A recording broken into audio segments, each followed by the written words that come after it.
The topic for this video is going to be how to initiate a divorce in Arizona. Hi everyone, welcome back. My name is Catherine Medina, and if you don't know me, I am a divorce attorney and owner of Medina Family Law Associates located in Phoenix, Arizona. We take cases all throughout Arizona, and if you are here watching this video, it is because you want to learn the beginning steps of how to file for divorce in Arizona. If this process is completely new to you, we are going to dive into the first steps that you should take to initiate your divorce in Arizona, everything that should be included when you file for divorce, and the most important step after filing, which is serving the other party. If the divorce process or family system is completely new to you, this video is for you. I want people, after watching this video, to understand the very first steps that they should do to file for divorce in order to actually have an active case in the system in order to achieve your divorce. Now, I don't want this video to be full of legalese or concepts that the viewer who is not used to the system cannot understand. So I'm going to try and keep this in the most simple, basic terms so that anyone who watches this knows what I'm talking about. So first things first, before you can actually file for divorce in Arizona, you need to decide if you are ready to file for divorce. Now, this seems a little bit off topic for this video, but I am including this here because I think it is a mistake of people to initiate the divorce process if you are not entirely sure or completely sure that that is what you want to do. One, you are going to waste filing fees, or if you hire an attorney to do it for you, you're going to waste a lot of money with that attorney to file for the divorce if you later on change your mind. Now, things happen, don't get me wrong, but this is just a caution to all of those who are watching that are not really sure if they think, oh, I'll just start it and see, to really make that decision final before you file. And second piece of advice, if you're going to start this process, when you're consulting with an attorney, it's completely okay to not really know at the moment of the consultation if you're ready to move forward. Maybe you just want to get some information and see if you like that attorney or would want to work with them in the future. But don't let the attorney talk you into filing for divorce if you are not completely ready. Make that decision on your own. Keep in mind that the attorney has a vested interest in telling you to file for divorce because it means new business for them. So if you're going to consult with an attorney, ask them about the process, ask them to explain your rights or how they would help you, but don't ask them if you should file for divorce, okay? Or if you want their opinion, that's fine, but ultimately make the decision for yourself. Okay, so once you have decided that you are ready to move forward in filing for divorce, the first thing that must be done is making a request to the court for the divorce. Sometimes people think, oh, it's going to be really simple. We have agreements, or we're not fighting over that much, or we want to go to mediation, for example, and we'll resolve it all there. Sometimes people think if we do that, we don't have to go through the court system. And that's not true, because even if you guys were to reach agreements outside of court, which is completely okay and possible and encouraged in a lot of the cases, even if you reach agreements outside of court, you still have to go through the court system because there's always paperwork involved, right? And a judge in Superior Court is the one that is going to sign off on your final divorce paperwork that actually legally divorces you and makes everything final and makes everything a court order. In order to achieve that, someone needs to make a request to the court for divorce. This is also known as a petition for dissolution. That is just a fancy way of saying request for divorce. So that petition is going to tell the court what it is that you want from the divorce. You are going to identify the parties, identify everything that you guys own, and identify what it is you want to happen in the divorce with respect to those assets. Now, of course, if you have children, this is also going to include the children. So I want you to see both examples on the screen. This is going to be a petition for dissolution drafted by an attorney. We also refer to this as a pleading. And then on the other side is going to be the court template forms that you can also use. As I said, the petition is the request to the court. This is the first time that you're telling the court, hey, I want a divorce. So you're going to identify the parties, and you're also going to identify the assets as well as children if they're included in the petition. So you are telling the court what it is that you want. And if you don't know exactly, that's okay. You don't have to be super specific.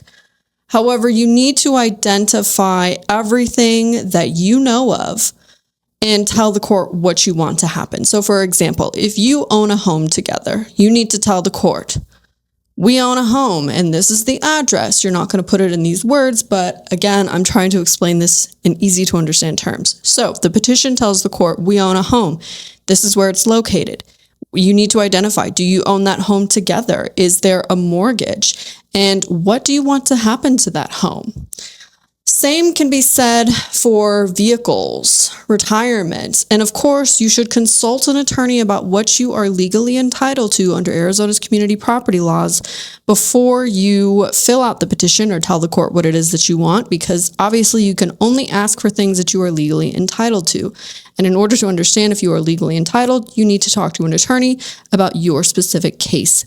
Your petition is going to include that identification as well as what you would like to happen. Now, here's something to know that is important that confuses people. Sometimes you may put, or you'll see in a petition, a request that simply says, let's just fairly divide, or it'll say, let's divide this equitably amongst the parties. So when you don't know exactly what you want to happen with something, or maybe you say, I don't know what the value of their retirement account is, but I know that I want my share. Well, that's okay. You can identify the retirement account and you could say that you want your community share of that asset. Or for the house, for example, if you don't know exactly if you want to buy the other person out or if you want to sell it, then that's okay. Then we can say that it should be fairly divided pending that information, which you'll find out later on as you go through the case. Now, here is the other caution when you are filling out these petitions. If an attorney drafts the petition for you, a lot of the times they may have a catch-all provision or a backup provision in there to acquire or reserve or preserve your right in a community asset that you're not entirely sure about yet. So sometimes there may be an asset that you don't know about or an asset that you're not really sure if you have an interest in or not. And that information can be discovered pending disclosures, which happens after you file. But the point is that if you don't make that request in your petition, you may be prevented from asking for it later on. If you want to add an additional request that wasn't in your originating request to the court or your originating petition to the court, if you do it later on in the case, you will have to ask permission to amend the petition if your spouse has already filed a response. This is because you have to give them notice of everything that you're asking for. So if you're changing what your original requests are, you have to give them notice. And so you have to ask the court, can I modify this? Or can I amend my petition is what we say. It's not to say that it's a hard thing to do if you need to do that, but it's going to take some more time. And if you hire an attorney, it's going to cost you more money. So the best thing to do, of course, is to include everything if you possibly can when you are originally filing your petition. And this is one of the drawbacks with using the court templates is that there's not anywhere on there that you can really put like a miscellaneous request or reserve your right to request something else unless you attach an additional paper that's like a supplemental request for them, which I don't love. So that's why I say if you work with an attorney and you know that there's something that needs to be included, then you can include that in your petition. So I want everyone to be aware of that fact. Think about it as if when you're filling it out, think about it as if, okay, this is my one chance to ask for things. So let me make sure I'm asking for everything that I know about. And if you don't know about everything, let's say perhaps you don't have access to a ton of the information or what you may have, that's fine too. But again, in that instance, I think it would be really beneficial to work with an attorney because they can go in there and come up with legalese or special language to make sure that they are preserving your right to everything, even if it's not stuff that you can readily identify. But that's really important. You want to make sure that you are including everything that you possibly could want from this divorce in your petition. Think of it as a wish list. This is your wish list to the court that you're telling the judge, this is everything that I would want. It does not mean that you're going to get it, but the point is, they won't know if you don't ask.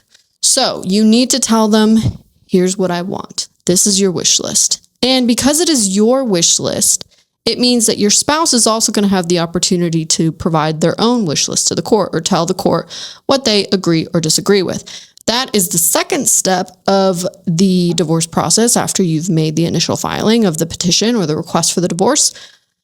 That takes place after you have served your spouse with your request for divorce. The second step, after you have completed your petition and filed that with the court, is to serve your spouse.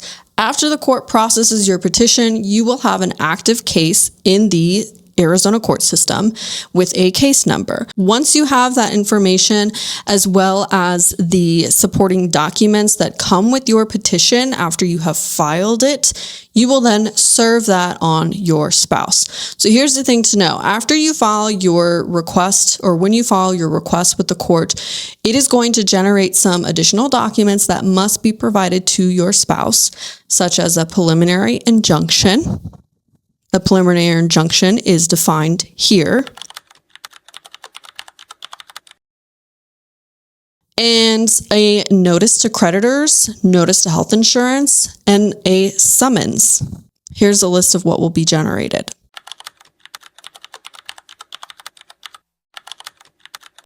And all of these documents must be served on your spouse. Now, here's the important thing to know about service. You cannot just hand it to your spouse and say, hey, I filed for divorce. Here's everything. That is not what we consider service under the rules of family law procedure. It's like how you see in the movies when they go up to someone, or a process server goes up to someone and says, hey, are you so-and-so? Yes. Here's paperwork. You've been served. A formal process server must complete this process, which will then produce a certificate of service or an affidavit of service that is then filed with the court to let them know that your spouse has been served. Because think about it this way. The court only knows that someone has requested a divorce. And as a requirement of that divorce, you have to serve the other party. But how is the court going to be notified that the other party has been served if you have not told them? So you have to inform the court that service has occurred. So you can do it by process server, just like you see in the movies, or you could do it more informally, but you still have to have your spouse sign to confirm that they have received service. We call this an affidavit of service. Now, your spouse can sign this themselves if they're willing to agree to accept service, or their attorney, if they've already hired an attorney at that point, can sign to accept service. The point is that service must be documented, and 2, you have to tell the court that it was completed, because that's what starts the clock or the deadline for your spouse to file a response. After they have been served in the state of Arizona, they have 20 days to respond. If they have been served outside the state of Arizona because they reside somewhere else, they have 30 days to respond. That deadline starts after they have been served. And so that is why it is very important that you let the court know. So you're going to fill out your petition telling the court everything that you want. You're going to file it with the court, and then you're going to serve that on your spouse. And that is all of the initiating steps that you need to do to initiate a divorce in the state of Arizona. And once you have that done, then you're waiting. After you have served your spouse, you are waiting for them to file what's called a response or an answer. That is what I referenced earlier in the video, which is their opportunity to tell the court their own wish list or what they agree or disagree with in your wish list.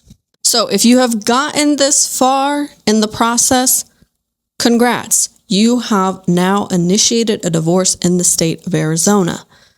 Please keep in mind, this is a general overview of the initiating process of a divorce. Of course, things can happen in between filing and serving. A lot of people also have problems locating or serving their spouse. Sometimes people will, quote unquote, evade service or avoid service. And in those instances, it doesn't mean that you just can get away with that process or don't have to do it, but you still need to find a way to serve them. If you are having problems serving them, please consult with an attorney. An attorney can help you get around those issues.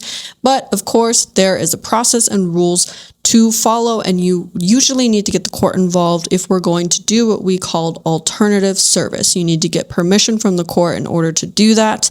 And if that is the situation that you find yourself in, please consult with an attorney about your specific case so that they can tell you your options. However, that is the beginning stages of a divorce in Arizona. If you've gone through all of those steps, you have now initiated a open divorce case in the state of Arizona, and you can proceed with your divorce. Now, there's a couple of different paths in which your divorce could go, depending on how amicable or how many agreements or not that the parties are able to reach.